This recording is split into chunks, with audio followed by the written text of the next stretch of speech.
Olá!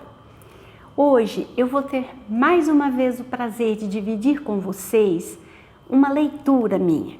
Eu tenho aprendido muito num curso que eu estou fazendo de formação em psicologia positiva. É um curso online com uma equipe de Belo Horizonte. E tem uma vasta bibliografia e um dos livros é esse, A Coragem de Ser Imperfeito, da Brené Brown. Ela tem um capítulo especialmente sobre a criação de filhos, criar filhos plenos, que é o que nós todos queremos. E ela abre o capítulo perguntando: você é o adulto que deseja que seus filhos se tornem um dia? Essa pergunta é muito instigante e ela é muito séria. Você é o adulto que deseja que seus filhos se tornem um dia? Mais do que tudo que nós sabemos sobre a criação de filhos, mais do que todas as teorias sobre desenvolvimento infantil, mais do que toda a psicologia infantil, quem nós somos, a nossa relação com a vida, a nossa relação com as pessoas, a nossa relação com o trabalho, o significado que nós damos à nossa vida é que educa os nossos filhos.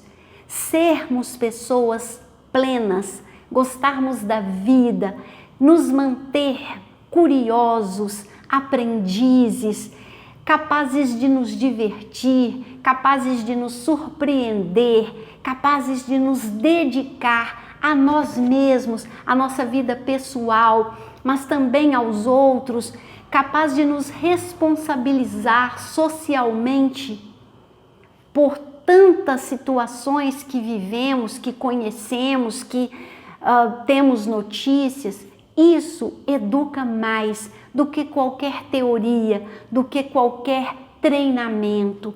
E aí a gente precisa se responder, não é? Eu sou o adulto que eu quero que meu filho se torne?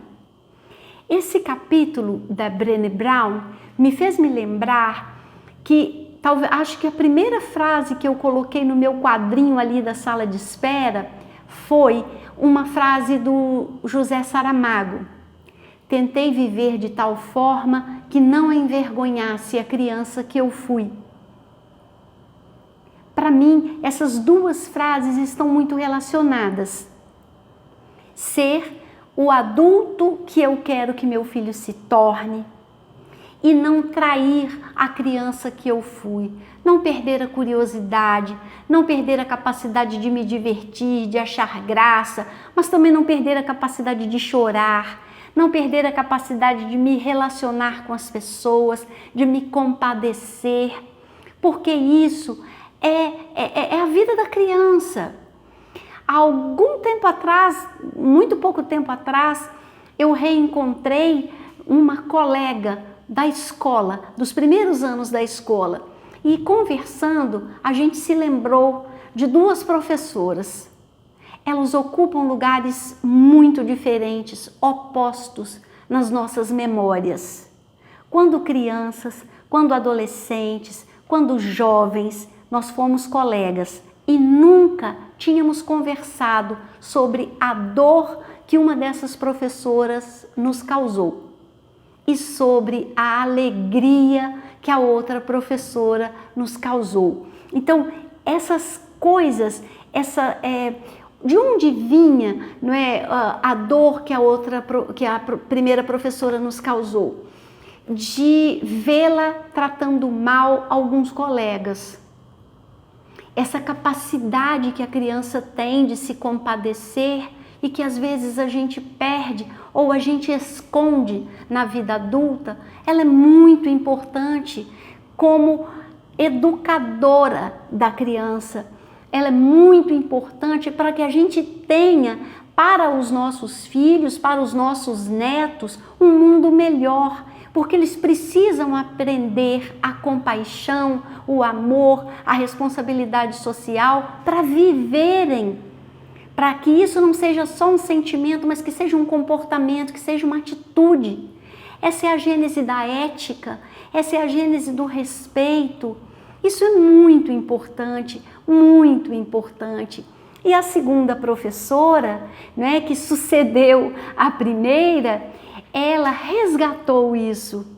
E foi muito interessante quando a gente conversou, porque quando nós duas falamos da segunda professora, ela falou: ai, que bom, então não era só eu que me sentia assim, né, mal com uma e muito bem com a outra. E por que essa segunda professora ainda evoca em nós aqueles sentimentos infantis de alegria, de conforto, de acolhimento? Porque eles foram vividos com toda a nossa vida, com todo o nosso corpo, com todo o nosso coração, com toda a nossa alma. Ela não se apagou. Essas lembranças não se apagaram, porque isso nos constitui. Então, essas experiências, esses modelos, essas relações, quem somos, os adultos que somos, são os educadores das crianças que temos, dos adolescentes que temos sob a nossa responsabilidade.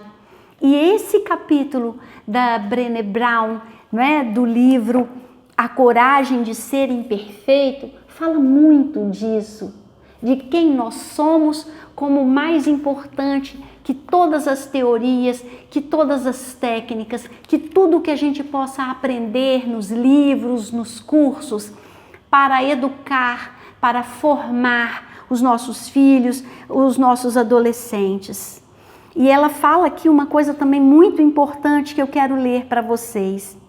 Nossas histórias de autovalorização, que é quando nos julgamos bons o bastante, começam com nossas famílias de origem. A narrativa certamente não termina aqui, mas o que aprendemos sobre nós mesmos e a forma como aprendemos a nos relacionar com o mundo durante a infância determinam um percurso que exigirá que gastemos uma parte significativa da vida lutando para recuperar o amor próprio, ou então nos dará esperança, coragem e força para a nossa jornada. Se desejamos formar pessoas plenas, então, acima de tudo, precisamos ter coragem de viver como pessoas plenas. A Brené Brown fala que isso nos torna mais vulneráveis, que isso nos expõe, que isso faz com que a gente corra risco de ser mal interpretado, de não receber a resposta que a gente queria, mas isso é a vida. E se a gente vive como quem a gente é genuinamente, não é que a gente não vá sofrer por ser mal compreendido, ser mal interpretado, não ser compreendido, mas a gente vai estar focado em quem a gente é e não em quem as pessoas pensam que a gente é. E não é isso que a gente quer ensinar para os filhos? Uma vida plena? Vamos pensar nisso.